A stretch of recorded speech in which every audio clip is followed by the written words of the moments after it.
When the Los Angeles Lakers secured the 7th seed, the second place Suns were viewed as the underdog going into this matchup.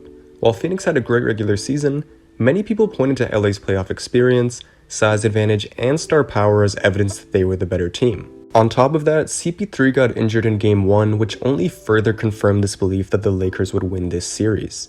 However, people shouldn't have been so quick to count out the Suns, and in today's video, I'm going to be explaining why Phoenix was able to win this series. Murray, inside, incredible! LeBron James with no regard for human life. They do have a timeout, decide not to use it. Curry, way downtown, bang! Bang! Oh, what a shot from Curry!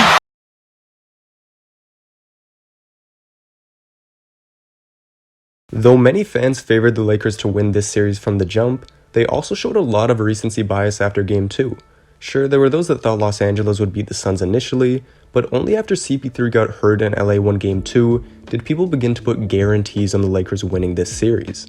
In my opinion, the expectation of what this Lakers team was capable of was blinding people from what they were actually showing us through the first 2 games. When you have a team with 2 superstars that is also fresh off a championship, it's normal to put them on a pedestal, but what was getting swept under the rug was the fact that LeBron and AD were not back to 100%.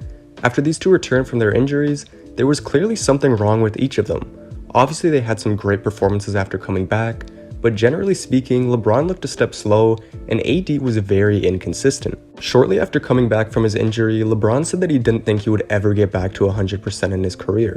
While I do think this was a bit of an exaggeration, it may have been accurate as it pertained to the rest of this season. In the playoffs, LeBron was not attacking the rim or getting to the free throw line as much as he used to, opting to shoot a lot more three-point and mid-range jumpers instead. In AD's case, you didn't know what you were going to get from him from game to game. On the screen are his stat lines since he returned from injury, and if you pause and take a look, you'll see that his production was all over the place. Davis's injury affected his legs on his shot, which caused him to have some bad shooting nights, and it caused him to be inconsistent on the defensive end as well. However, his injury was not the only thing that was affecting him. In a recent video of mine, I discussed LA's chances of repeating, in which I talked a bit about Frank Vogel. In that video, I said that Vogel would need to make life easier for AD, rather than throwing him out there and solely relying on AD's talent for offensive production. Coming back to the court after being hurt for so long can be challenging, and I figured Vogel could make that process easier by drawing up elaborate plays for him. But besides this designed play out of a timeout like this one in Game 1, there were little to no actions run for AD in this series.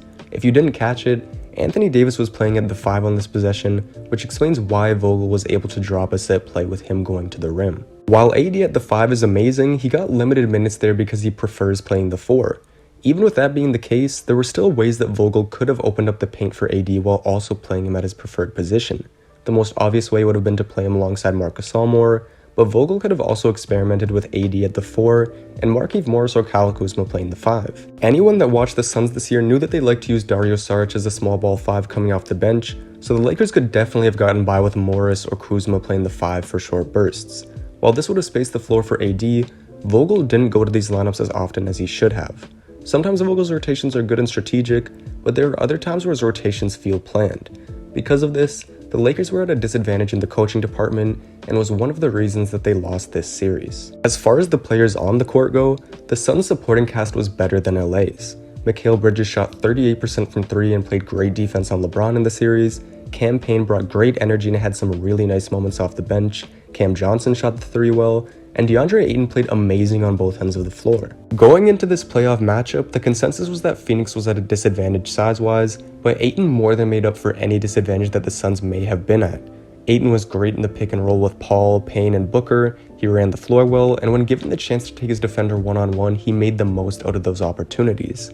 However, what was most impressive was his effectiveness on the defensive end. Ayton is very agile, meaning that he can switch and defend the pick and roll very well, but he also showed an ability to be a tough one-on-one defender when matched up with Anthony Davis. Ayton did an amazing job of staying in front of AD, not jumping on his pump fakes, and giving a good contest when Davis put up a shot. I'm not sure what AD's exact percentage was when being guarded by Ayton in this series, but I can't imagine it being very high. In comparison, LA's supporting cast was inconsistent, and to me it boiled down to poor shooting.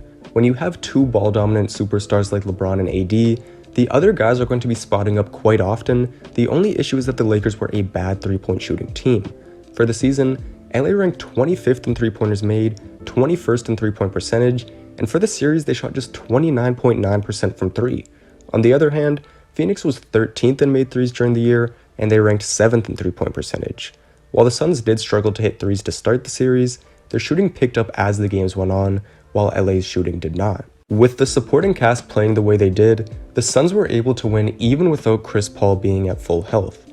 This was crucial because it allowed for CP3 to take a step back during this series, which is going to be good for his shoulder in the long run. It also allowed for Paul to save his energy for later in the games, as he controlled the offense and hit big shots in the fourth quarters of Game 4 and 6. Another advantage that LA appeared to have over Phoenix was playoff experience, but the Suns' lack of experience was not evident at all. Young guys like Booker, Ayton, Payne, Bridges, and Johnson were getting their first real taste of playoff basketball, and the moment was not too big for them. Just by looking at their body language, you could tell that this team believed they could win this series, even after LA went up 2-1 on them. The Suns showed a lot of resilience in their first-round matchup, and they didn't get down when things weren't going well for them. On the other hand, the Lakers effectively gave up on each other after AD got hurt. I put a lot of blame on LeBron for this because even though he put up good numbers in Game 5 and 6, he looked disinterested out there on the floor. I understand that his teammates weren't giving him much help, but as a leader you have to be the one that unites the team, not divides it. There were far too many times where LeBron was sulking, not getting back on defense, or just not going 100%. I also think that Frank Vogel further exposed himself after AD got injured.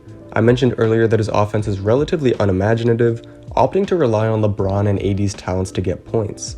However, when AD went down, Vogel made no adjustments at all, and frankly the team looked unprepared. Their offense in Game 6 was simply pathetic. It's like Vogel just told them to go out there and play basketball.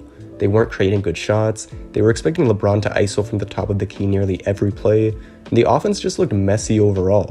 I understand that some of that is on the players because they are the ones that are actually in the game, but it's the coach's job to analyze the game and tell his players to make changes if need be. Speaking of making changes, the Lakers didn't know what to do with Devin Booker in this series. In the first few games, they tried double teaming him in order to force the ball out of his hands, but they tried defending him in single coverage in the last 2 games. The point is, they couldn't find a way to stop him, and he was by far the best player in this series. In these 6 games, Booker averaged 29 points and 5 assists, and he did so on 48, 42, 93 shooting. Most importantly though, Book looked like he wanted it. I already talked about the Lakers' poor effort, but in contrast to them, Booker played with a killer mentality throughout this series. He was locked in and night out, and he was especially locked in that 6th and final game. Booker came out hot from the start, but even when LA made a bit of a comeback, he hit timely shots to keep Phoenix in front. In addition to his offensive production, I was also very impressed with the effort he gave on the defensive end in this series.